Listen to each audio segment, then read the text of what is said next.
आपने सही कहा था छोटी रानी, ये आदमी राक्षस है, दानव का रूप है। हमें इससे बचाइए।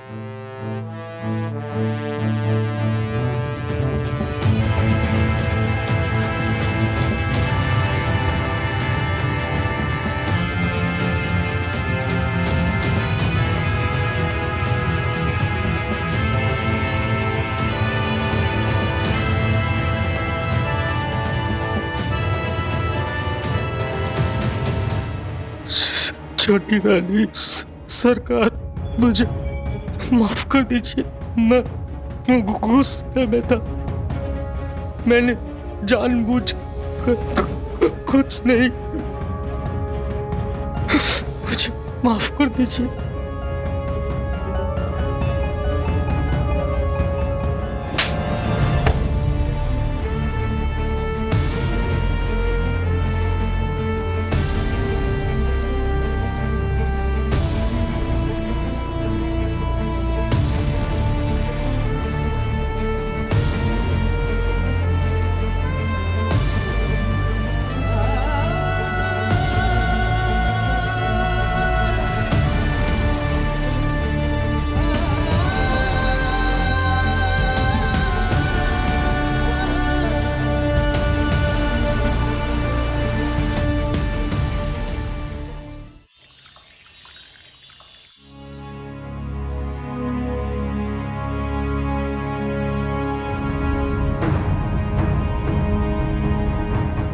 अरे ये तो कृष्णा का पति है।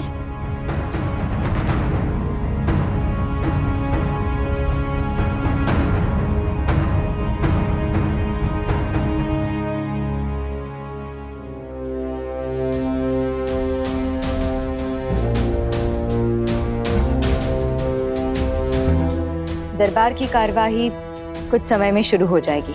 आप शांताराम को किसी सुरक्षित जगह ले जाइए और इनकी हाजिरी का आदेश आते ही इन्हें दरबार ले आइएगा।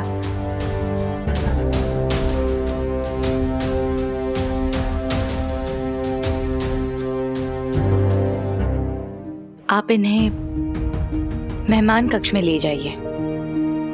समय से इन्हें भी दरबार पहुंचा दीजिएगा।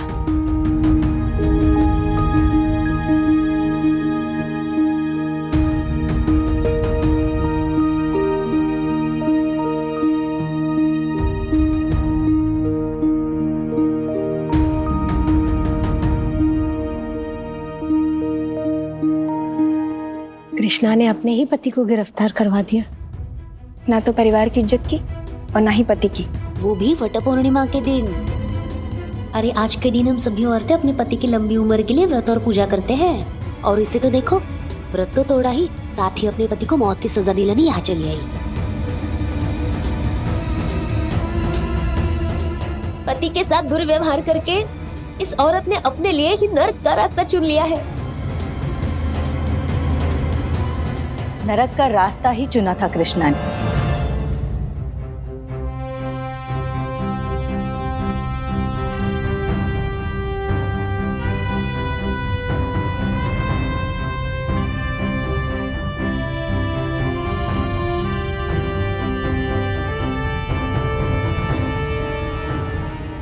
गुरुजी सरदार, डाक व्यवस्था को लेकर जो हमने धनराशि मंजूर करवाई थी उसका मैंने हिसाब किताब लगा लिया है। बस एक बार आप देख लीजिए सरदार, वो हिसाब अभी नहीं, हिसाब किताब हम बाद में देख लेंगे। शांताराम को लेकर आप कुछ ज्यादा ही चिंतित लग रहे हैं। हाँ शोभराज, शांताराम नहीं छूटा तो उसके घर में लगी आग धीरे धीरे मालवा के हर घर में फैल जाएगी। और अगर ऐसा हुआ तो यहाँ के पुरुष दुर्बल हो जाएंगे। अहिल्या एक के बाद एक क्रांतिकारी कायदे कानून अमल में ला रही है जो हम बिल्कुल बर्दाश्त नहीं कर सकते। शांताराम का उदाहरण देकर अहिल्या घरेलू हिंसा के खिलाफ के कायदे को सबकी मंजूरी दिलवा देगी। इसीलिए शांताराम का छूटना बहुत जरूरी है। लेकिन शांताराम छूटेगा कैसे? गांव में यही चर्चा हो रही कि छोटी रानी सरकार ने आज खुद उसे कृष्णा को मारते हुए पकड़ा है।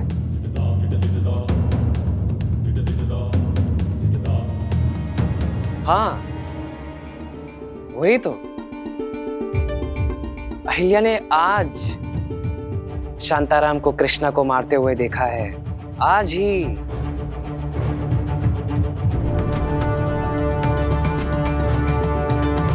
शांताराम को हमारा संदेशा पहुंचा देना शोभराज। दरबार में सुनवाई के समय उसे क्या बोलना है, कैसे बोलना है, ये समझा कर आओ। और उसे चेतावनी भी दे देना, इस बार कोई लापरवाही नहीं होनी चाहिए। जी सरदार।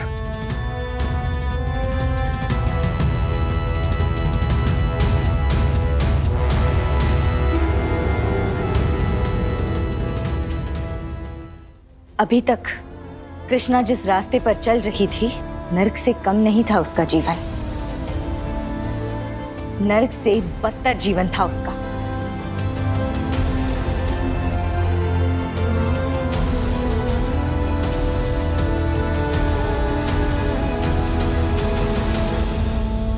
अच्छा, एक बात बताइए, जब इस कुल्हाड़ी से पेड़ काटा जाता है तब इसके घाव के निशान पेड़ को बहुत दुख देते हैं। जानते हैं क्यों? का उसे दर्द होता है, और दर्द से दुख तो होगा ना छोटी रानी। नहीं, पेड़ को इस कुल्हाड़ी के तेज धार से कटने पर दुख नहीं होता। ये धार तो लोहे की बनी हुई है और लोहा पेड़ के लिए पराया होता है, लेकिन कुल्हाड़ी का ये डंडा, ये लकड़ी से बना होता है, और लकड़ी तो अपनी होती है। जब अपनी ही चीज अपने दुख का कारण बन जाए तो दर्द कम और दुख ज्यादा होता है ना?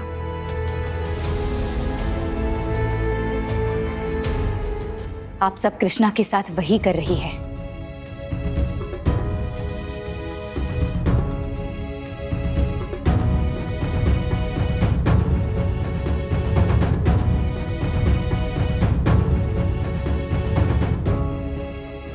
आप सब कृष्णा को अच्छी तरह जानती है।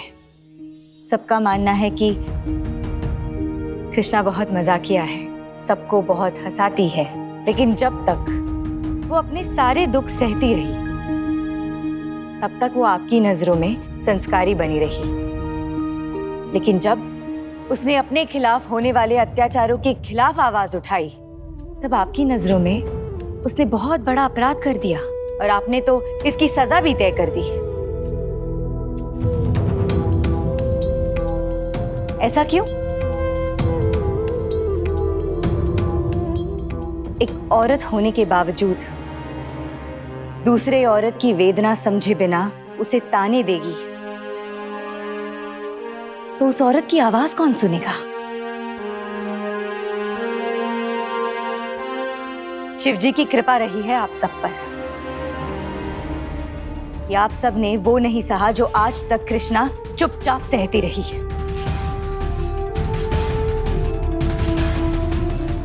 सिर्फ एक पल के लिए जरा सोचिए, अपने आप को कृष्णा की जगह पर रखकर देखिए। अगर आपको भी इसकी तरह आपके पति का अत्याचार चुपचाप सहना पड़ता और आवाज उठाने पर दूसरे औरतों के ताने सुनने पड़ते तो आपको कैसे लगता?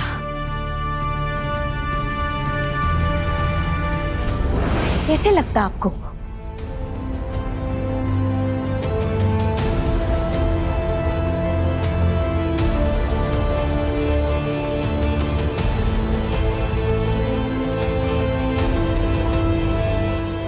हमें कृष्णा के दर्द का मरहम बनकर इसकी पीड़ा कम करनी चाहिए। इसके साथ खड़े होकर इसका सुरक्षा कवच बनना चाहिए हमें। लेकिन यहाँ तो हम एक जख्मी बहन को अपनी खरी खोटी बातों से और जख्मी कर रहे हैं। क्या आपको ये सही लगता है? हाँ,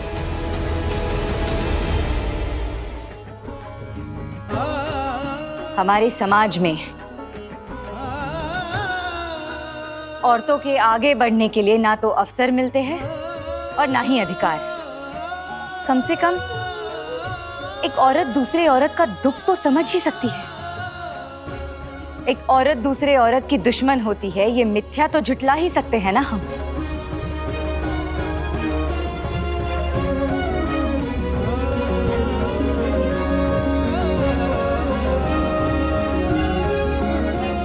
मैं कृष्णा के साथ खड़ी हूं।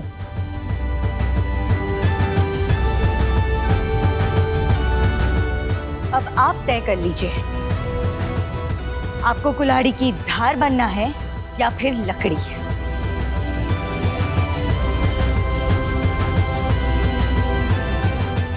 मुझे माफ करना कृष्णा।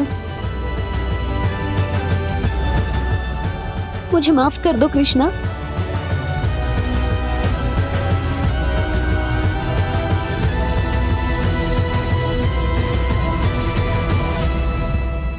माफ करना कृष्णा।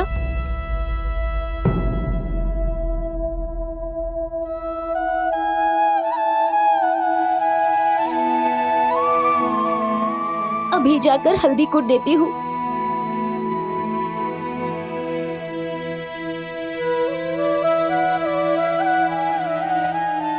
माफ करना छोटी रानी। मेहमान कक्ष के बजाय हम कृष्णा को रसोई ले जाए।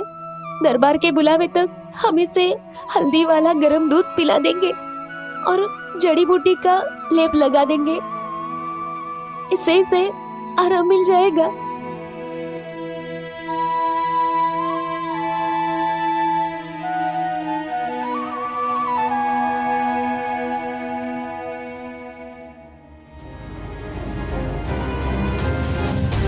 ये तो एक छोटी सी जीत है कृष्णा, हिम्मत बनाए रखो, हमें आगे की लड़ाई भी जीतनी है।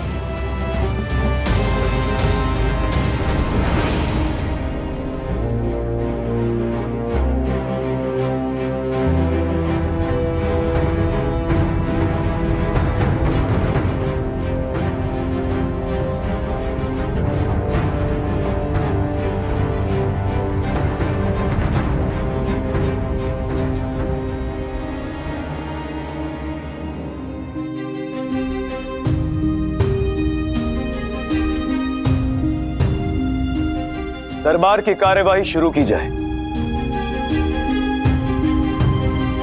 छोटे सूबेदार जी, इस मुद्दे पर शांताराम की तरफ से हम प्रतिवाद करेंगे। और कृष्णा की तरफ से दरबार में कौन प्रतिवाद करेगा? मैं।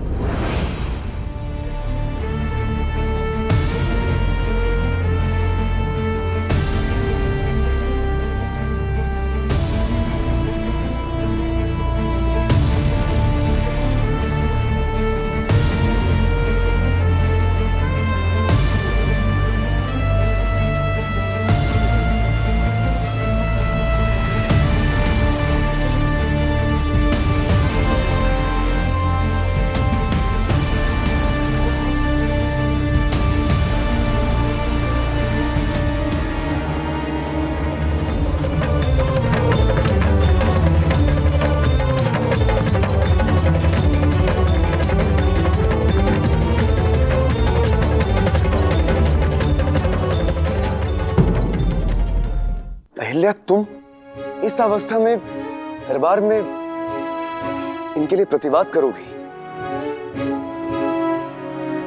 नहीं अहिल्या, ये कार्यवाही लंबी चलेगी। ज्यादा बोलने से तुम्हें तनाव होगा अहिल्या,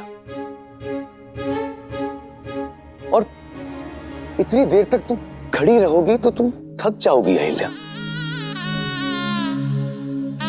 नहीं, हम तुम्हारी सेहत को लेकर कोई जोखिम नहीं उठा सकते अहिल्या।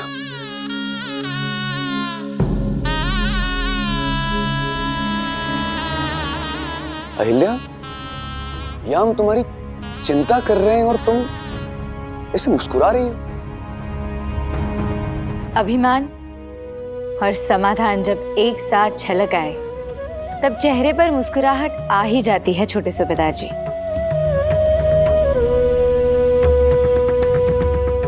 अपने पति का प्रेम और उसका साथ एक पत्नी के लिए सबसे बड़ा धन होता है और इस धन पर हर पत्नी का अधिकार होता है। पति के लिए ये बहुत जरूरी है कि अपने पत्नी की आंखों में वो अपने लिए सम्मान देख पाए।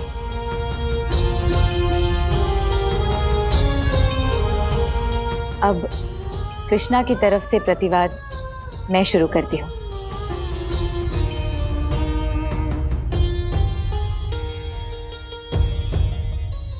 एक और है छोटे सूबेदार जी, जो अपनी पत्नी को तकलीफ होगी इस कल्पना से ही चिंतित हो रहे हैं।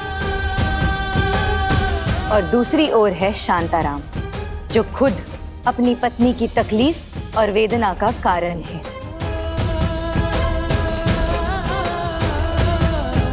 छोटे सूबेदार जी मेरे लिए पति के रूप में वरदान है, लेकिन कृष्णा के लिए शांताराम जैसा पति किसी अभिशाप से कम नहीं।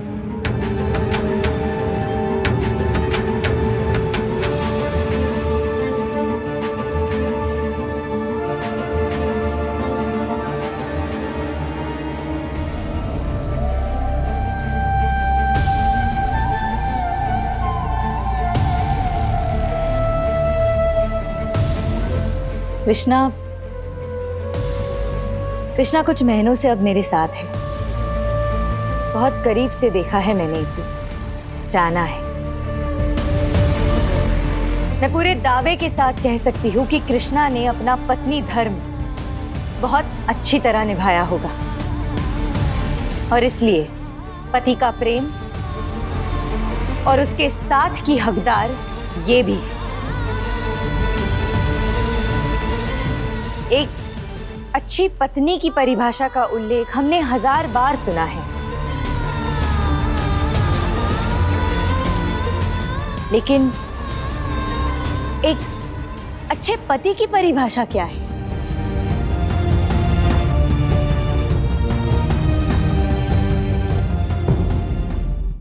एक पति के बुनियादी कर्तव्यों को लेकर आज तक कोई नियम नहीं बना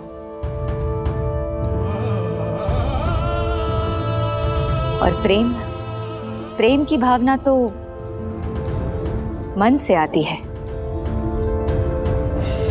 जोर जबरदस्ती से प्रेम नहीं किया जाता।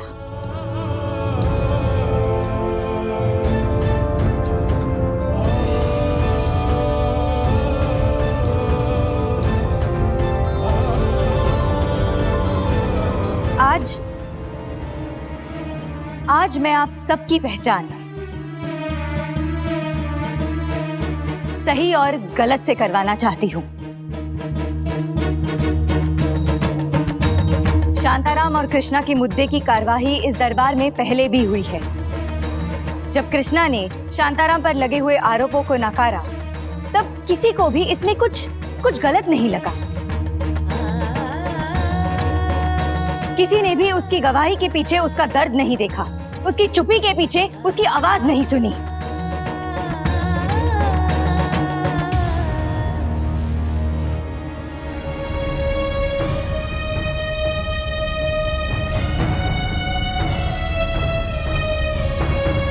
अहिल्या,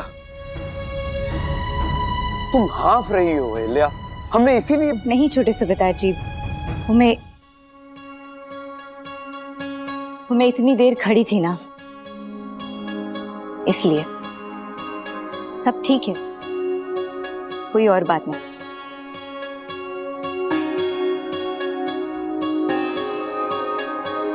अगर आप सबकी आज्ञा हो तो मैं अपना पक्ष बैठ कर देना चाहूंगी। छोटी रानी, आप हमें शर्मिंदा मत कीजिए, ये बात हमें ही कहनी चाहिए थी आपको। जी छोटी रानी साहब। अहिल्या,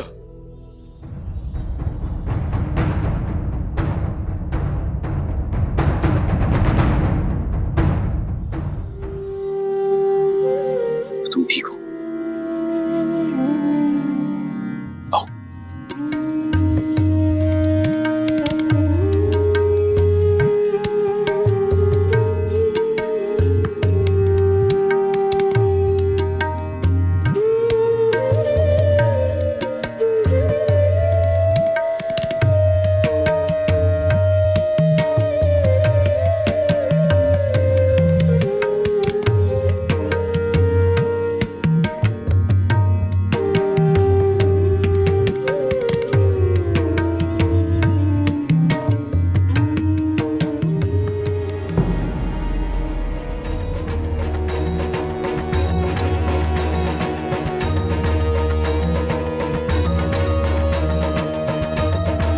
शांताराम और कृष्णा के मुद्दे की कार्यवाही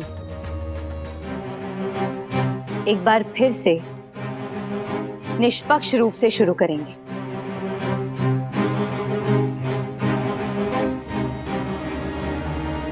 लेकिन छोटी रानी साहब, पहले यह मुद्दा दरबार में आया था, तब कृष्णा ने दरबार के सामने झूठ क्यों कहा था?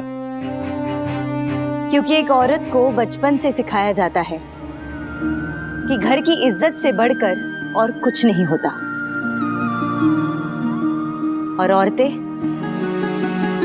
अपनी घर की इज्जत को अपनी प्राथमिकता मानती है। वो सब कुछ सह लेती है, लेकिन अपने परिवार पर उंगली नहीं उठने देती। फिर बात आती है सामाजिक डर की, अकेलेपन की। पति छोड़ देगा तो समाज क्या कहेगा? इन अनगिनत तानों का शोर उसे वैसे ही खामोश कर देता है।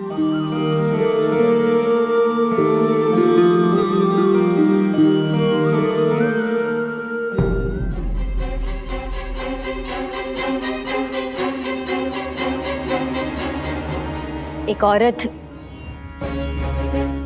कभी खुद ही डर जाती है और कभी उसे डराया जाता है,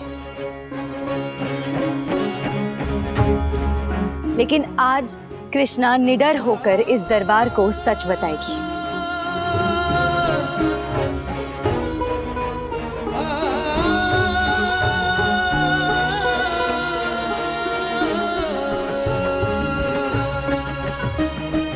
कृष्णा,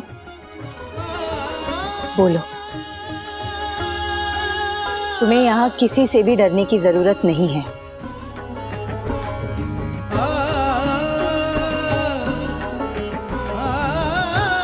छोटे सूबेदार जी, पिछली बार मैंने आप सबसे झूठ बोला था।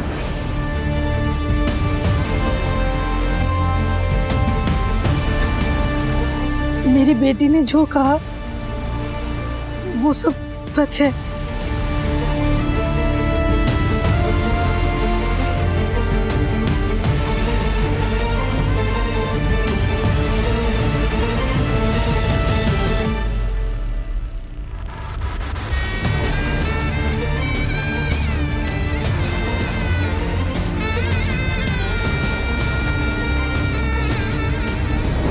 गलती तुम्हारी नहीं है, तुम्हारे इन पैरों की, जो घर से बाहर ज्यादा ही दौड़ते हैं। अगर मेरे खिलाफ कल दरबार में कुछ साबित हो भी गया तो मुझे छोटी मोटी कैद होगी, और जब मैं वहां से लौटूंगा तो तुम माँ बेटी का क्या हश्र करूंगा तुम सोच भी नहीं सकती।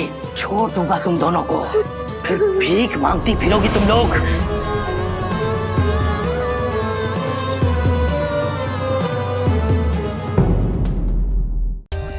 For more updates, subscribe to our channel, click the show links and enjoy watching the videos.